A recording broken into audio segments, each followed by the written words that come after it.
ہم نے دیکھا ہے پاکستان کے اندر مختلف وقت میں جو ٹرن آؤٹ رہا وہ کافی تبدیل ہوتا رہا. اب سب سے زیادہ جو ٹرن آؤٹ تھا وہ 1970 کا تھا، 63% تھا، اور ابھی 2018 اور 2013 میں 57 اور پھر 51 ہوا.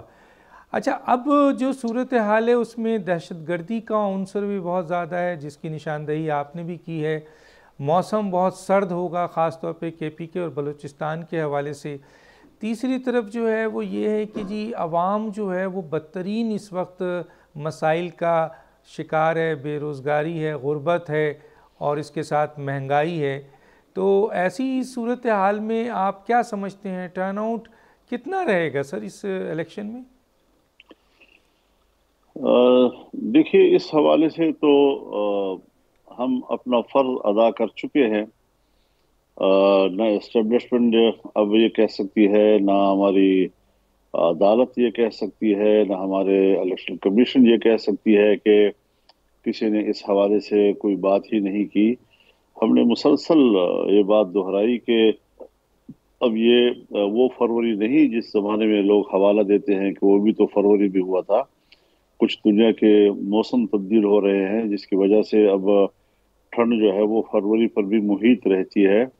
تو ہمارے ہاں تو جو بالائی علاقے ہیں وہاں پر تو اتنی ٹھنڈ ہے کہ انہی دنوں میں، یعنی ایک ہفتہ جو گزر رہا ہے یا جو گزر گیا ہے، ڈیرہ اسماعیل خان جیسے گرم علاقے، لکی مروت، ملتان، ان علاقوں میں بھی ٹیمپریچر جو ہے وہ 2 اور 3 پہ آ گیا تھا جی. تو اس حوالے سے تو ہم بارہا جب بات کرتے رہے ہیں تو ہمارے کچھ برخورداران بھی ہمارا مذاق اڑاتے ہیں کہ جی یہ تو الیکشن سے بھاگ رہے ہیں. اور الیکشن سے بھاگنے کی بات نہیں ہے بھائی، عوام کو صحیح بات بتانی چاہیے. عوام الیکشنوں سے ہم بھاگنے والے لوگ نہیں ہیں، الیکشنوں سے ہم بھگانے والے لوگ ہوتے ہیں. تو ہم نے جن لوگوں کو الیکشن سے نکالنا تھا وہ ان کو ہم نکال چکے ہیں انشاءاللہ العزیز. اور ایسی کوئی خطرے کی بات نہیں ہے ہمارے لیے. ہم بڑے خود اعتمادی کے ساتھ سیاست کرتے ہیں، کوئی ہمارے اوپر پریشر نہیں ہوتا، اور نہ ہم کوئی ٹینشن لیتے ہیں، ہم ٹینشن دیا کرتے ہیں.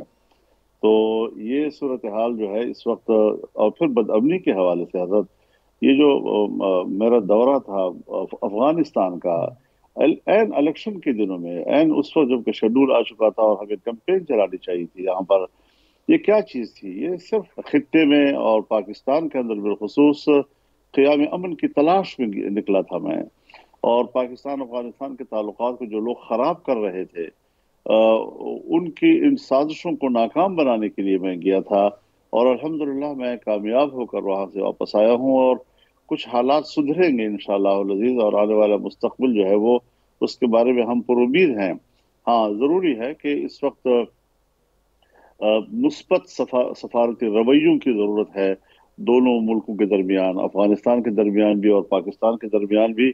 اور اچھے رویوں سے پھر ایک اچھا ماحول بنتا ہے اور اس سے تعلقات پر مثبت اثرات پڑتے ہیں، دونوں ملکوں کی ترقی کے راستے کھلتے ہیں اور خطہ پرامن ہوگا. پاکستان اور افغانستان کی جغرافیائی حیثیت ایسی ہے کہ اگر یہاں پر امن ہے، دوستی ہے، محبت ہے، اعتماد ہے، تو یہ پورے بر صغیر کے لیے اور پورے ایشیا کے لیے انتہائی مفید ثابت ہوں گے یہ تعلقات، اور اس کی ترقی کی راہیں کھلے گی. تو میں تو امن کی بھیک مانگ رہا ہوں، امن کی تلاش میں در بدر پھر رہا ہوں.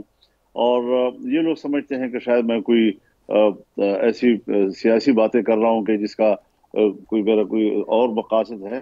میں ان چیزوں کو حقیقت سمجھتا ہوں، میرے سامنے سے ساری چیزیں گزر رہی ہیں. ٹھیک.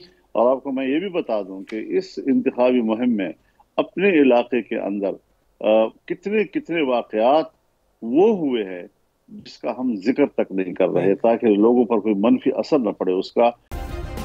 سبسکرائب کریں اور بیل دبائیں تاکہ کوئی خبر رہ نہ جائے.